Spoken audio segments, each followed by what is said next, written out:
The worst possible thing that could happen, you lose your son, and your son is murdered. This particular young man, Ryan, is actually a best friend, bandmate. Was he ever of yours, Tom? I mean, we used to play music in his garage together, just for fun, for hours. And you guys were pals. Yeah, we actually met when we were probably about 11 or 12 years old, middle school, and stayed friends ever since. And when was he killed? So it was April 8th, 2022. So just over 2 years ago now. And what was he doing at the time? Just walking home, literally at steps, from what I understand, from his apartment. And we found out quite some time ago that a couple of teenagers with very clear video images of the same were the number one suspects. I mean, that goes back how long? I mean, almost immediately, to my understanding, and I'm sure Molly's mom could clarify the timeline. But I feel, if memory serves me, it was very close to after it had happened that surveillance footage had been released from a bus, clearly showing the faces of the suspects at the time. This is not something that's fair to anyone. No. But again, walking home, not bothering anybody, just walking home. And a couple of kids maybe making a gang, whatever the case may be, took Ryan's life.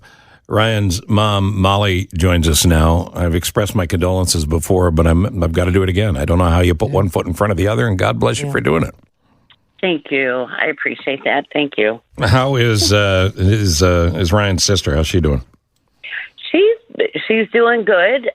Big shout out to her lacrosse team. They're in the playoffs. Oh, nice. For her.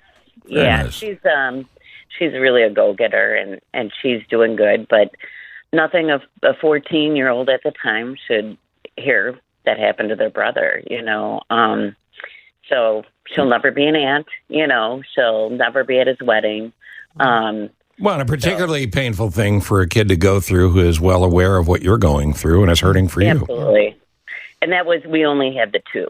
They were 13 years apart in age, but they were extremely close and it looked very much alike. In fact, she makes a lot of his same faces, so I see him and her, every day. So, yeah, a huge loss to not only our family, but like Tom said, Ryan was well-known or somewhat known in the Chicago music scene. Yeah. He was known out in these suburbs all over the place because of his music and bands and talent. And well, Tom, you told me he was starting to happen, right? I mean, he was headed somewhere. I mean, absolutely. One of the most singularly talented individuals I've ever met in my life. A truly sort of unique and strange intelligence came out of him. I could not believe it. And shortly before he was killed, he was releasing music that I simply did not know he was capable of achieving. Like, he was pushing through this new creative barrier. It was incredible. It was incredible music he was making. Yes. And when did you go as a mom from with the drumming to, hey, my kid's pretty good? Well, I mean, it's probably one of those things when your kids play soccer at 7, you're like, oh God, these kids are horrible, and as they age, So you're like, true. Some of them have talent, some of them just choose not to play soccer anymore. Ryan played baseball and he picked the grass out in right field, and we're like, we don't think he's a sports kid, right? And we bought him a guitar at 9, and he never put it down. And he would always say music is my passion, but he ended up playing 6 instruments by the time he died. He was just very self-taught, very talented, and like Tom said, I couldn't even have political conversations. I didn't know who he was talking about. I didn't know all the stories behind it. He just knew so much more than me, knew so much more than anybody in the room. And the sad part about this whole thing, too, is these kids, Ryan had their back. I mean, Ryan was all about improving the community he lived in and would stick up for people, kids like him, and they grew up in poverty and, they're being persecuted against. And we're like, okay, Ryan, it's good that you're taking on such a social cause, but there's not much you can do. He marched in Black Lives Matter. He marched in gay parades. He was all about just helping the little guy. And I said, of all people they took out somebody that would have had their back. They would have, stuck up for them. Well, that's the ultimate irony, right? That's the ultimate irony, that this 15 and 14-year-old would have been two of the first people your son would have helped if they needed it. Absolutely. Absolutely. Molly, I am so sorry for your loss. I know we've said this before, and thank you so much for talking about Ryan and sharing his beautiful life with us. How are you doing? Because you're living this, and you still need to be a mom to your daughter, and you're still trying to find justice. And I don't know that that could ever happen, but how are you? I thank you for asking. I'm okay. We have a great support system. I have a great job. I work with great people in a dental shop, and for me, it gets my mind off of stuff. However, I do actually talk to some of my patients about it. They're saying, like, what's the update? And it's almost like therapy for me to be able to be like, here's what half the time I start telling the story, they get tears in their eyes, and I'm like consoling them. But I don't ever want this story to go away. I don't want everybody to not have the knowledge of what's actually going on in our world, in our area.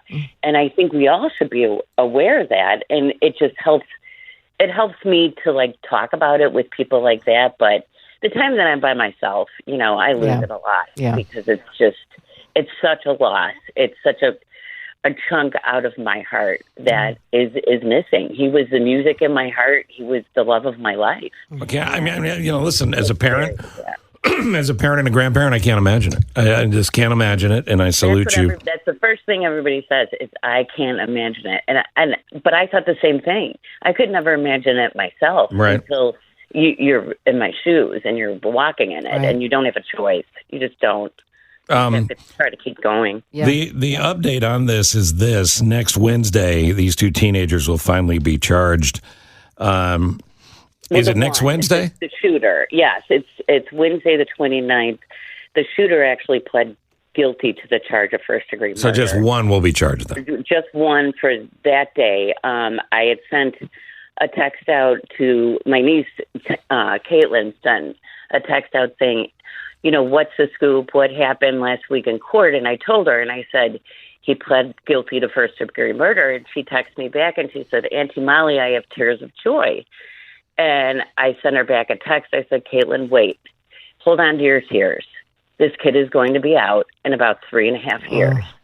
So I think, my own family doesn't always know, what is going on with, the political outcome of this. And the fact that this kid will be 18 or 19 when he's released, not even old enough to buy a beer, and he will be back on the street. And now somebody else's family will go through the same thing that we have been going through. So what you want out of this, I don't want to speak for you, but it sounds like what you want out of this is for justice to be served. You don't want other people to go through what you've gone through. Exactly. And justice to be served fairly. This kid took your son's life. You're not looking to end this kid's life. Obviously, he's incredibly troubled and disturbed, but he needs to pay a price. Well, absolutely. I don't think, as far as reform, is this kid going to come out, smelling like roses and just being a pillar of society?